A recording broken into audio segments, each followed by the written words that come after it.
Hi, today we're going to do a couple of books. We've had requests for a Bible cake, so I thought I would do two Bibles, one being closed and one being open. That way you can do either one or you can do the combo.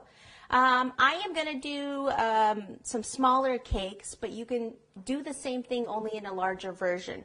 So for instance, this cake here, it's, let's see, I've got 3 layers of cake with 2 layers of filling in here. The cakes are about an inch each. So it's close, just slightly under 3 inches high. And then the sizing here, I have, this is about, it's almost 8 inches by about 5.5 inches this way. Okay, and it's just kind of extra pieces of cake that I had. You could certainly do this in a quarter sheet form, or you could do it in a half sheet if you needed to feed that many people.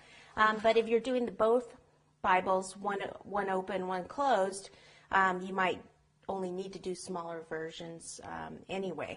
So this one is going to be the one that's closed. So what I need to do is just cut one edge, kind of round this off a little bit, like this.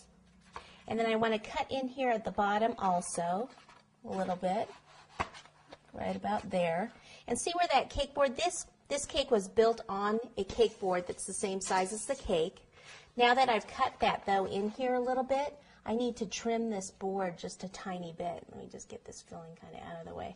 So what I need to do is take it actually over to the counter, and then you want to get right in here and cut.